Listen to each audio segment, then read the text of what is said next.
Hey, welcome back to KA MMA. I'm Khalil Deal, I'm Andy-O. and we are KA MMA. We're about to talk about our final thoughts, predictions, and face-offs for the prelims here. And yeah, after watching the face-offs, I'm pretty hyped. I'm ready to go here. So, Andy O, man, the first fight, Martin Budai versus Marcus Buchecha. After watching the face-offs, what are your thoughts here and what you got going here? Look at the size of Martin Budai's chest area. I Like know. you can see it in the profile. It's just crazy. And he gets a lot of his weight from there. This guy has to cut a lot of weight to get down to 265. And that's about the worry here. My worry is that Budai's gonna Budai's not an aggressive guy, but he's a big guy who comes forward, good takedown defense, and his striking is going to be better than Buchecha here. So I'm afraid he's going to squish him up against the fence and just lay a pounding on him. Another fear is Buchecha gassing pretty quick. But my pick is going to be Buchecha. I think he's going to manage to take Martin Budai down. He fought a good fight against Rung Rung to prove he can go all 3 rounds against tough competition. So I like that. So I'm still going to be going with Buchecha to get him down there at some point, probably earlier on, and get the sub. All right, nice. Yeah, man. Yeah, you're right. His body frame of Martin Budai here, who's on the left, you can see the chest is sticking out there a lot, profusely there. He has a weird shape there, weird shaped body there. But you know, he's taller than Marcus Buchecha. He's a little bit, obviously, like I said, his body shape is weird, so he looks kind of thicker, obviously, on the upper body. Lower body, you know, he has like kind of weird, you know, his legs are not the same proportion as his torso, so it's kind of like a really weird shape. His waist isn't even proportion to his torso. Yeah, yeah. Or yeah. And he's taller, of course, you can see here. But Marcus Buchecha is in way better shape than Martin Budai. He's way more ripped. He's more muscular, more built. And he looks really, really good. I think he's going to be faster, too, in the cage. And he's going to move around quickly enough to be able to take Martin Budai down. This guy is, we talked about it. He's amazing in BJJ. His jiu-jitsu is top notch. His submission skills are top notch.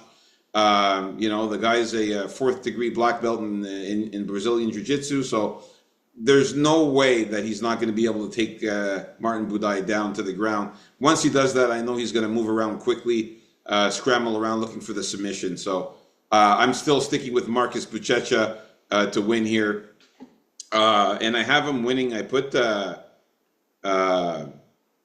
KO or submission because this fight, I don't think it's going the distance, and I don't think he's going to knock out Martin Budai. I don't think he knocks him out, but you know, I still think it's going to be a finish here.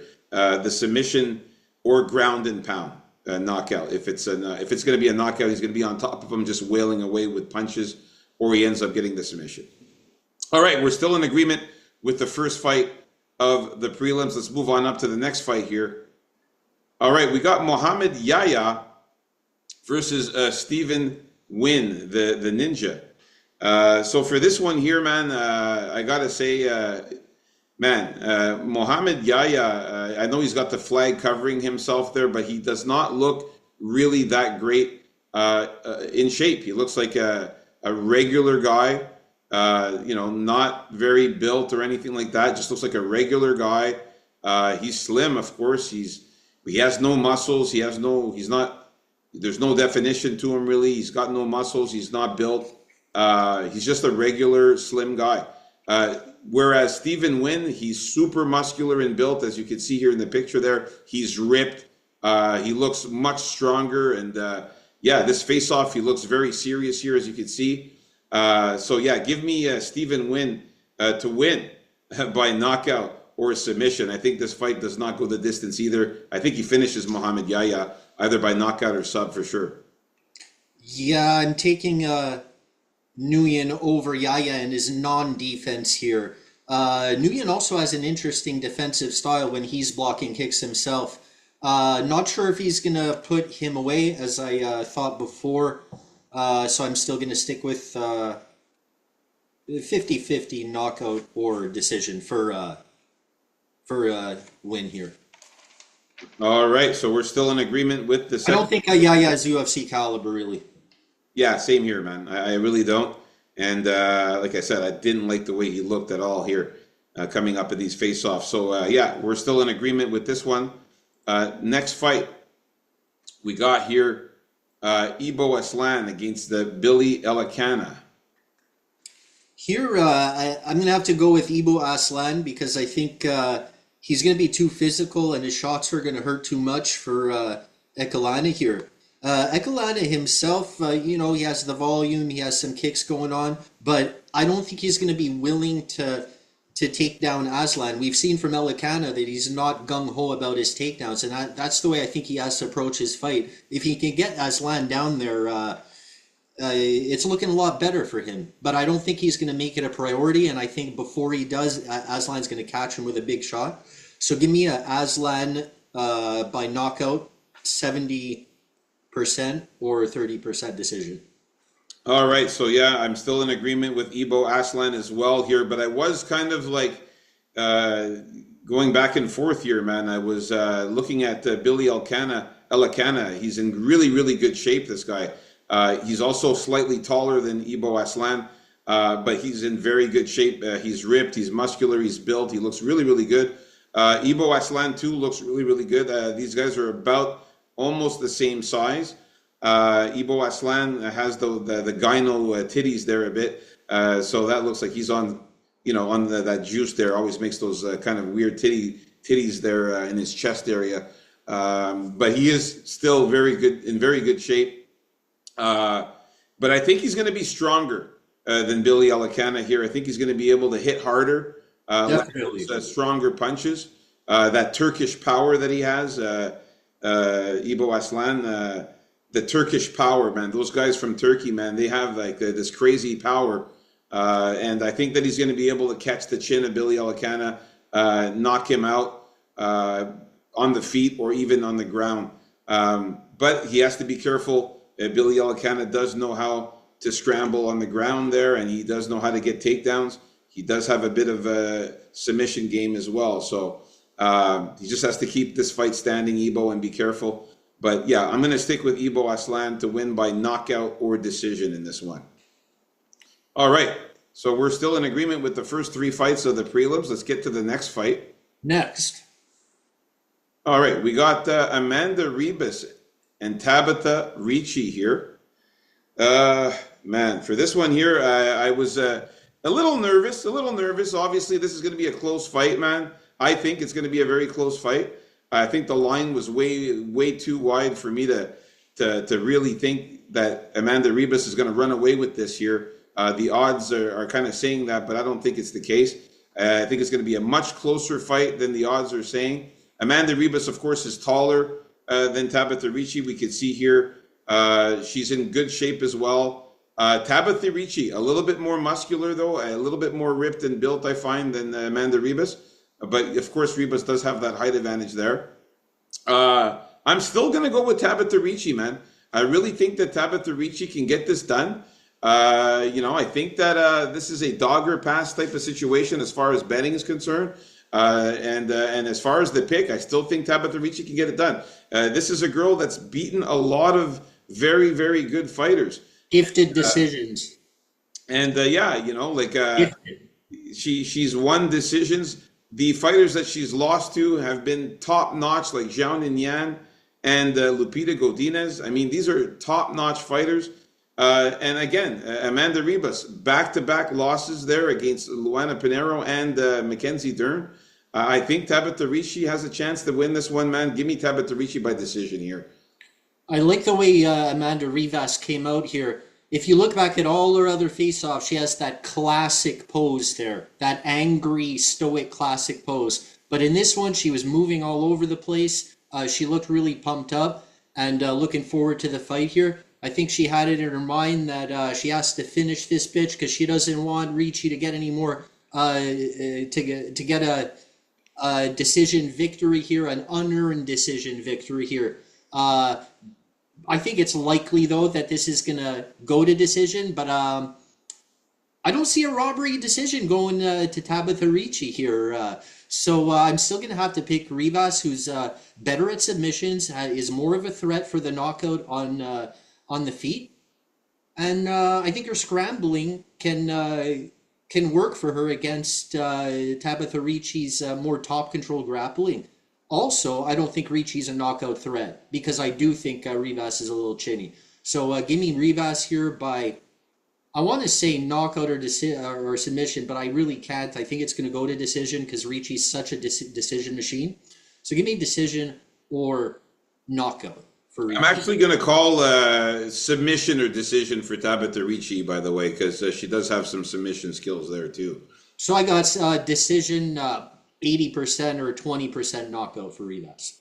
All right, so we're in disagreement still with the ladies. All right, let's move on up to the next fight. We have here Davy Grant against Damon Blackshear. All right, here I have to stick with Damon Blackshear here. 10 years younger. I think he's going to blend his offense more this time, meaning more takedown attempts, more submission attempts. I don't think he's going to exclusively keep this one on the feet because there's more of a risk for Davy Grant to do well, especially when it gets into that range. There's also a risk to be touched up by Davy Grant's good kicks. So I'd like to see more of that grappling from Blackshear. If so, I think he gets the win here. Not that he can't get the win here on the feet, but I think grappling will come into play more here. Davy Grant's a dog, though, that's for sure. So I expect nothing less than a pure dog-like performance out of him. But I still got Blackshear by decision or sub. Yeah, man, this face-off was a funny one, man.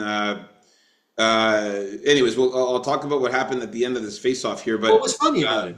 I'll tell you in a second. But first, let's talk about the physicality of these two. Davy Grant coming in here looking a little skinny, not as in great shape there, a little skinny. The guy never looked in great, fantastic shape, though. He's always, looked more of a grinder kind of backyard type of guy, You got to remember that he's also up there in age, almost approaching 40 there at 39 years old. So his body is not as in great shape, but he's coming out looking a little skinny, I find, a little frail, not very muscular there.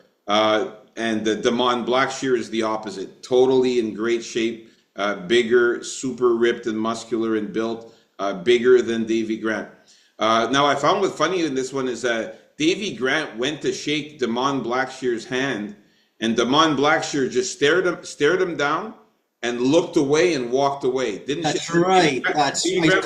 Oh, I don't know what the hell happened here. I caught it for a second because it cut away. Yeah, for a split second. So that's what he actually did, eh? That's never a good sign. I don't like that. Yeah, Damon Blackshear didn't even want to shake his hand. Just stared him down and walked away. And I was like, oh shit, okay. So Damon Blackshear is really in here he's all about business. He's all about getting the job done, and he's not. He's not trying to be friendly in here. He's out for war. He's out to fucking go in there and get this win.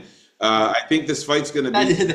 That's a convenient explanation for it. I hope you're right, but I hope it doesn't bite him in the ass. Because who doesn't like Davy Grant though?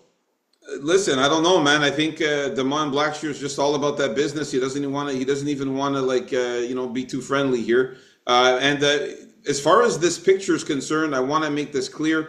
Blackshear is taller than Davy Grant. He was wearing sandals in this picture. Davy Grant was wearing running shoes. So that's why Davy Grant looks like he's the same height as Blackshear. It's not the case. Blackshear is 2 inches taller than Davy Grant, and will have a significant 3-inch reach advantage there. So give me Damon Blackshear to win by submission or decision. I think he takes down Davy Grant, gets him on the ground, goes for that sub. Or he wins a unanimous decision. just by getting more takedowns and beating him up in this fight. So yeah, I like Damon Blackshear here, submission or decision for me. All right, let's move on up to the main event of the prelims. We have Muslim Salikov versus Carlos Leal or Carlos Leal. For this one here, man, I'm definitely sticking with Carlos Leal or Carlos Leal. But I gotta say this, man.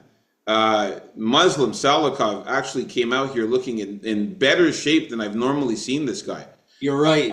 Came out here looking. I think he's taking something, man. I never seen him. Oh, without a doubt. But I've never seen him that big. This is the best version of the dad bod he's ever had. Seriously, like the dad bod is gone. This guy is actually in really good shape. He's got abs, as you can see there. He's muscular. He's built. I was shocked. Like this guy is definitely on something because I've never seen him this big and this looking this good before. Carlos Leal, though, of course, him too. He's also in great shape. You can see that Carlos Leal, though, even though Muslim juiced up a little bit, you can still see that Carlos Leal is still bigger than Muslim Salikov. I don't think the rules really apply to this guy. You know? Well, I mean, Carlos Leal, I think he's always been on that juice. No, but that's the thing. Like, when he took that super short notice fight and he was super juiced up and everybody knew it, they were like, yeah, but that's because he was allowed to do it before and they got him with a day's notice, so he got a pass, you know? But he kind of, like, always stayed that way, you know? So... Yeah, I mean, you can tell by the marks all over his body there. He's definitely... you can't see it in this picture, but on his back, he's got a lot of those acne from the juice there, from the roids. But Carlos Leal, bigger, looks very strong. But yeah, props to Muslim Salikov for hitting the gym and juicing up for this fight. I'm still going with Carlos Leal to win by finish. This fight is not going the distance. Give me Carlos Leal to win by knockout or submission in this one. I'm going to call Carlos Leal also by finish because I still think this is a sketchy fight because I think they have it in it for Leal. But I really think Leal also knows that, and he's going to try his best to finish off Salikov because he doesn't want it to go to decision. So, and he's a very aggressive guy. I think the pressure won't stop. I think he's going to minimize the room Salikov has to get those kicks off. Although you'll still see a couple, especially early in the fight. Somehow he always gets a couple awesome kicks off. Hopefully they won't knock Carlos Leal out. But I think he can. Carlos Leal's got to watch out for that head kick. I think he can eat one, even if it comes, early on. So yeah, give me Carlos Leal by finish here. As long as he blocks it, if he gets kicked to the head, he's got to block that though. Because if he gets a straight kick to the head by Muslim Salikov, especially those roundhouse kicks that he does, yeah, those could be lethal, man. Yeah, that could knock him out. But yeah, I think Carlos Leal survives that, man. So there you have it. Our final predictions, thoughts, and face-offs for the prelims.